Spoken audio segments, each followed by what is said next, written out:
walang kanin, walang ulam. Gutom na ako.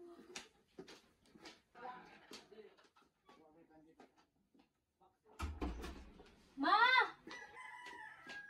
Ma! Ma!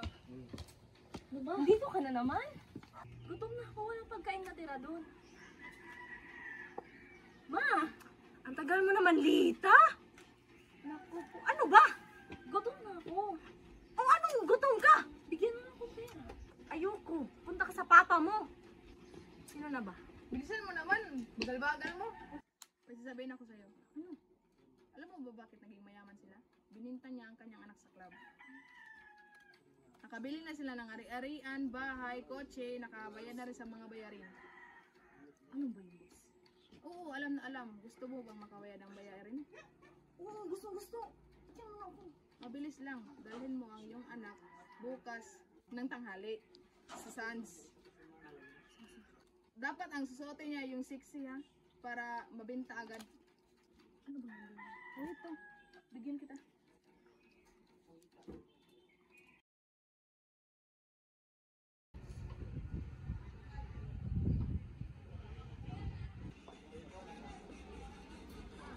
Ayusin mo. Ano yung gagawin natin dito na?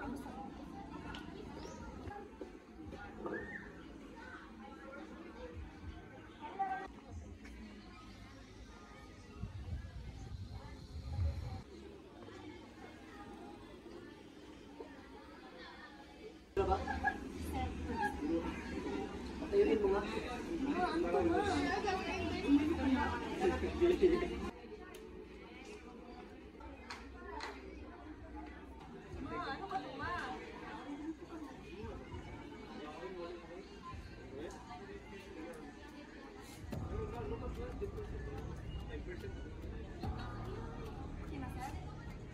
Tara na, may lakad pa.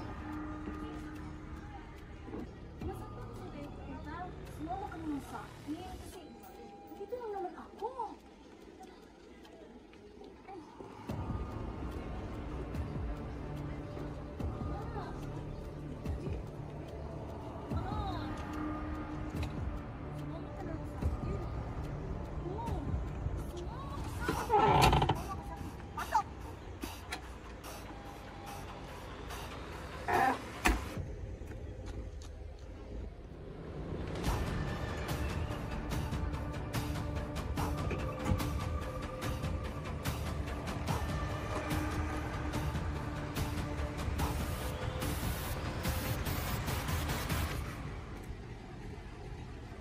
Ma, saan ba kasi tayo papunta? Huwag ka naman magtanong. Sumama ka na lang sa akin. Hindi! Ano to? Huwag ka na magtanong. Ang ingay-ingay mo. Ma! Ma naman.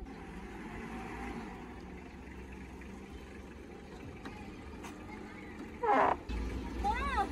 Huwag ka na lang magtanong. Ma, hindi magandang hirap mo. Susunod ako. Ma!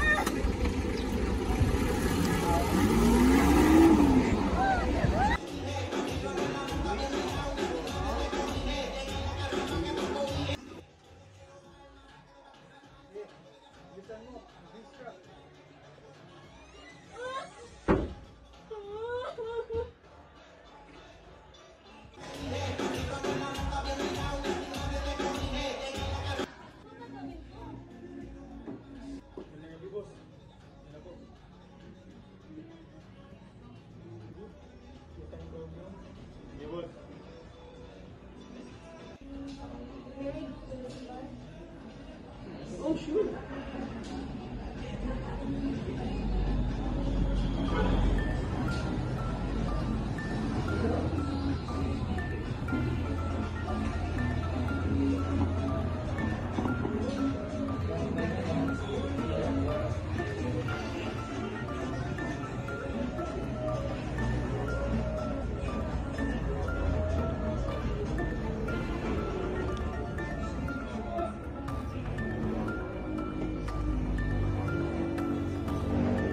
Abad yun.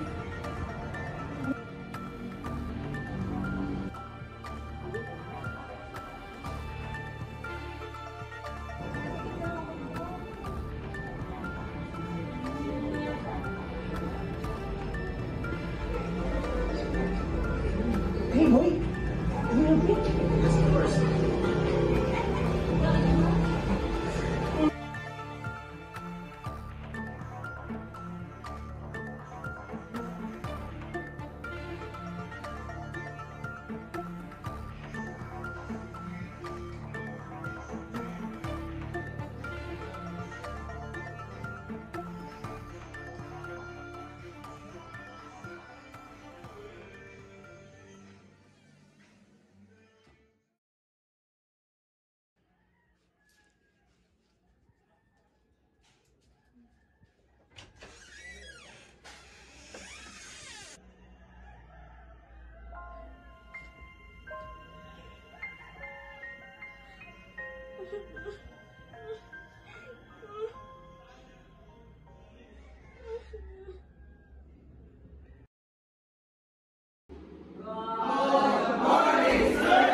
Morning class, so let's check attendance first. So James, Present, Derek, present, sir. Delry, Present, sir. Jenny. Jenny, do you know where is Maya? So does anyone know where is Maya?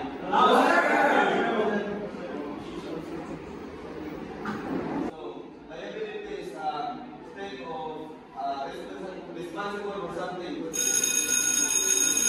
So my class, that's all for today.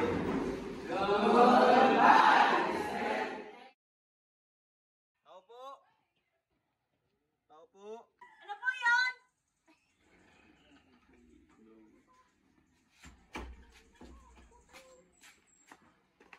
Magandang tanghali po. Dito pa ba yung bahay ni Maya? Ay, ako po yung nanay niya. Bakit po? Ay, may kunting katalungan lang po. Hindi na po kasi siya pumasok. Ilang araw na rin. Eh kasi sir, si Maya kasi po sumama sa papa niya. Kaya, ayun lang. Sige po, pakisabi na lang po na kailangan niya pumasok kasi bagsak po siya sa subject ko. Sige sir, salamat sir. Sige po, thank you po. Sige sir.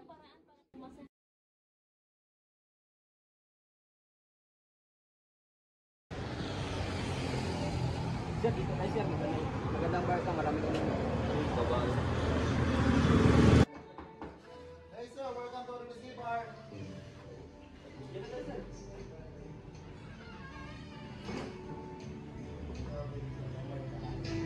Upo ka dyan.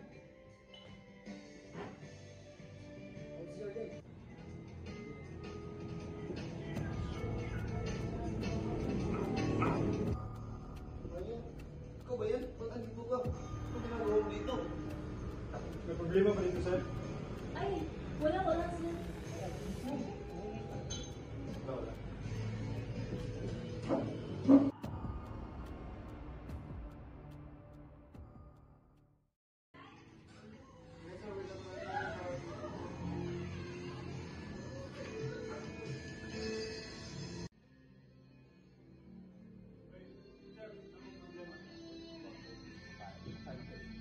Sige po.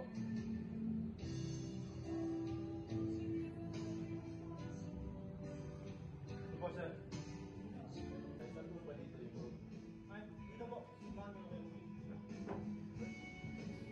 Ito po, sir. Diretso lang po.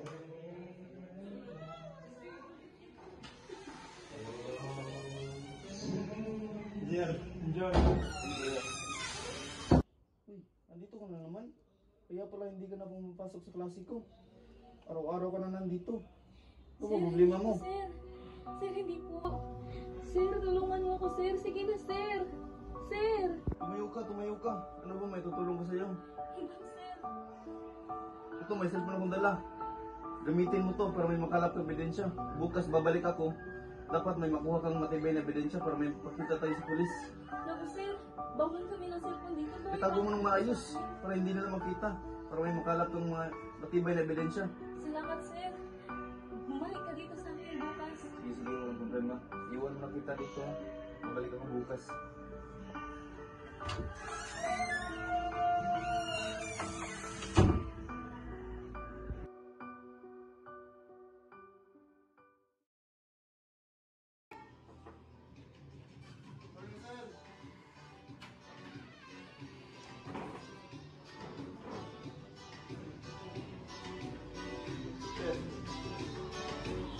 po, sir. Ay, ganito lang po. Salamat.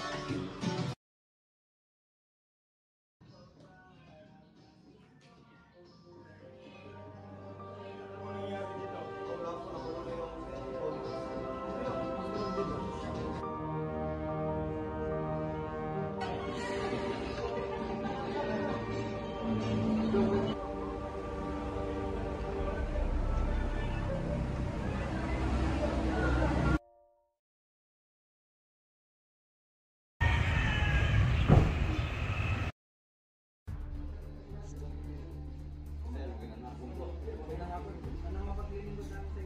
May gusto po akong i-report, sir, ang tungkol po doon sa Adonis Bar na pangyayari. Isa sa mga estudyante ko na minor nandun po at hindi makalabas, hindi ko po alam kung ano nangyayari doon. Gusto ko pong maaari pa pong investigahan niyo. Sige. Nagawa namin yan ng investigasyon. May pruweba pong nakuha yung estudyante ko doon, pwede niyong gamitin sa pag-imbestiga sa mga ebidensya. Sige po, malaking tulong po ito para sa amin. Kumuha ka na ng kopya nito. Opo, sir. Sir, maraming salamat po. Kailangan naman ito para sa amin. Bumuti ng lahat.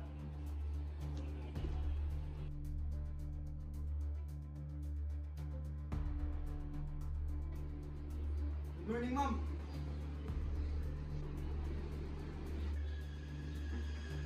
What's the matter? What is the problem? Why are you suddenly reporting her? We received a report regarding of human trafficking in Adonis Bar that already involves minors. Let me see the report. Okay, so this is what you do. We need to find an evidence. So we need to have a spy. This one. Who will volunteer to be a spy in the bar? Okay. Tomorrow you can start spying. You should wear civilian attire. Copy? Yes, ma'am.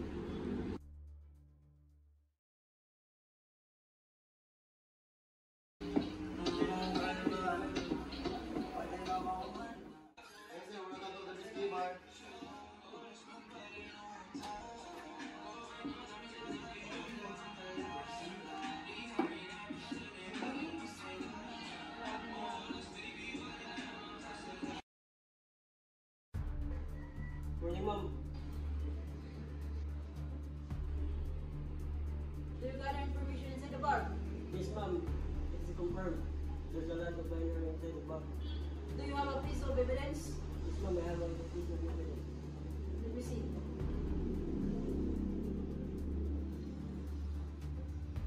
Okay, so positive. Tell all the members that we need to conduct another meeting tomorrow morning. Ma'am, yes, ma'am. Okay, you can go now. The information that gathered from Sir Aguilar was true. It was confirmed that there are minors involved in the bar. So tomorrow, you should be ready. Wear civilian attire. And also, you can wear complete uniform. And arrest the trafficker and also the mother. I hope this operation, guys, will be succeed to have a justice to all the minors inside the bar. Copy. Are we all clear? Ma'am, yes, ma'am. You can go now.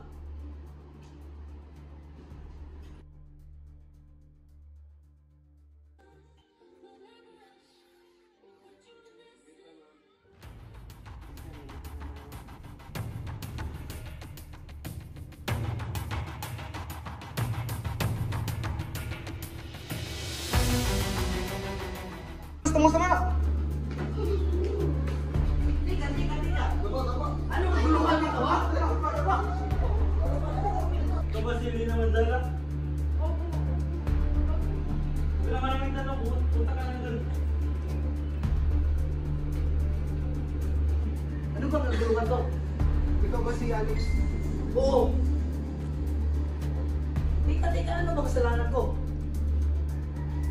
May karapatan kayong manahimik. Ano man ang inyong sabihin ay maaaring gamitin sa anumang hukuman. may karapatan kayong kumuha ng sariling abogado. Kung hindi nyo kaya, ang gobyerno ay maggala ng isa para sa inyo.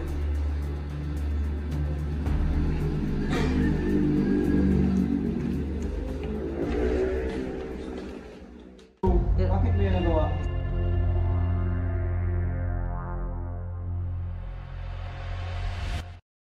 All rise.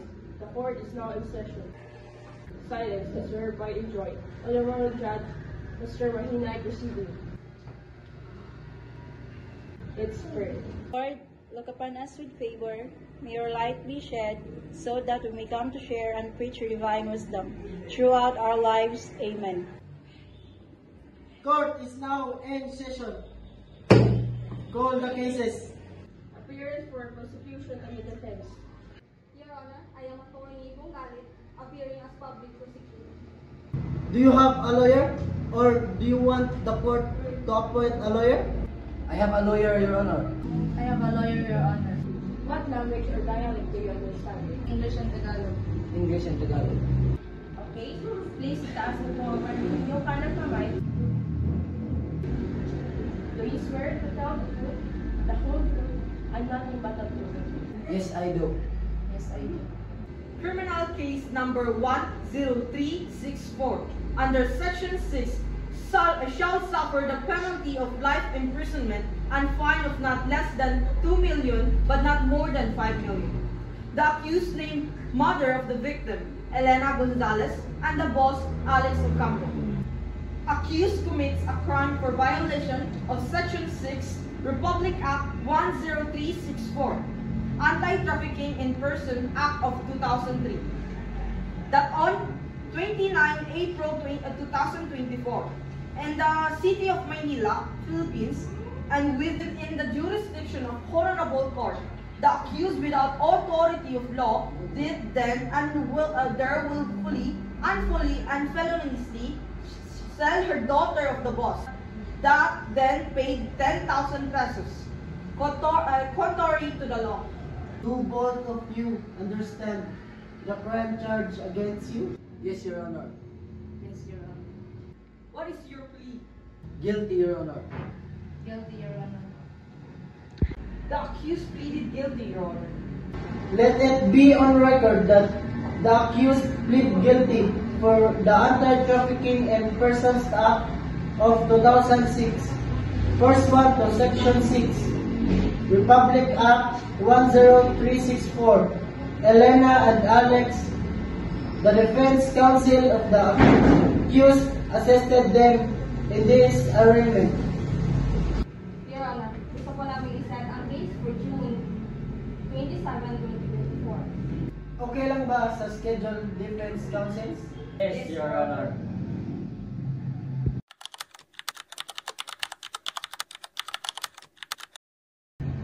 Ang impresong ito ay binasa sa English na naintindihan ng mga akusado. The defense counsel assisted the accused. Ang mga accused plead guilty sa sala na nag-charge sa kanila. No objectives both for prosecution and defense.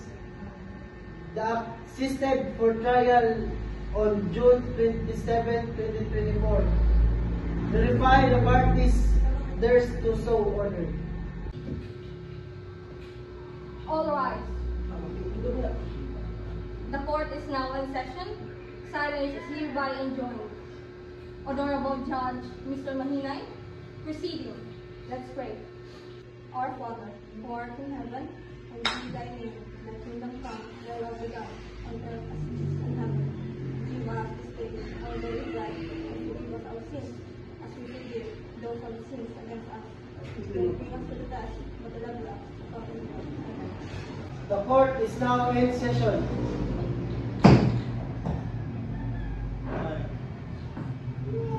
Does the prosecution call a witness? Yes, Your Honor. Our first witness is Luca, a waiter from the club. Mr. Luca, please stand. Do you wish to tell the truth and nothing but the truth? Very well. Please sit down. Please introduce yourself. ay nukabay makukuha ng katrabaho kay Alex. You saw the interaction of Alex and Elena. Yes, I was serving him at the time of Alex. Did you hear what they were talking about? Please tell us if you did. Opo, may narinig ko kay Elena na may bago ng pinakilala kay Alex. Yan lang po ang may bibigay ko. Robert Tomaso, also a bartender at the club. You tell the truth and nothing but the truth. Yes, I will. Do you know Elena and Alex? Yes po, si Elena ay laging pumupunta sa club kasama na. Very well. Can you tell us what is happening inside the club? Well, maraming nasinggero at maraming babaeng hubot-hubad para lang matsimpuan ng customer. Yun ba ang ginagawa ni Maya? Opo, nakita ko siya nawala ng mali at dinala ng customer sa kwarto. Nandun ka ba nang nangyari iyon? Opo, At may ginawa ka ba? wala po. Maliban doon, may iba pa ba ang nangyari? Wala po, doon lang po ang nangyari. That's it for the questioning for Robert. Okay, let's hear the statement of the victim. Please stand up. Raise your right arm.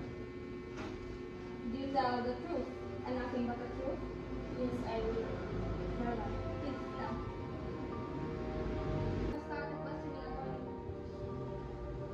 Maya, maaari mo ba isalaysay sa amin kung ano ang ginawa sa iyo ni Elena Gonzalez?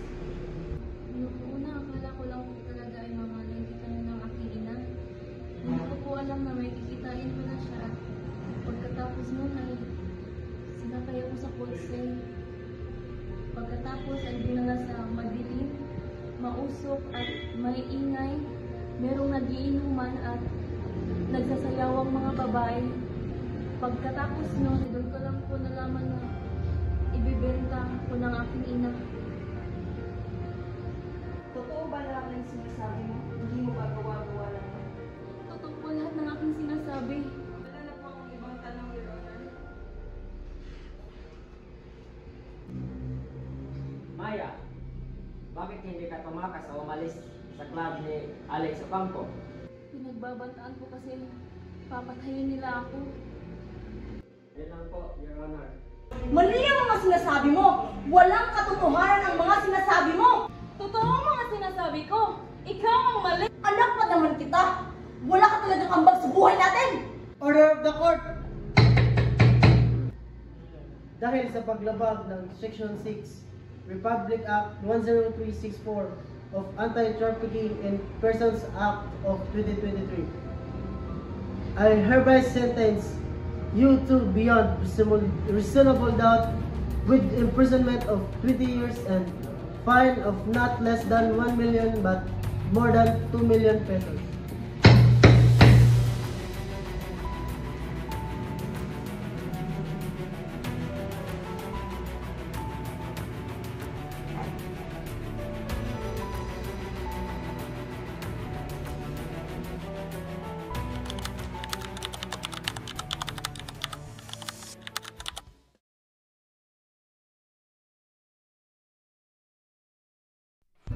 So as years passed, looking back now, I was really ignorant and just young to experience that.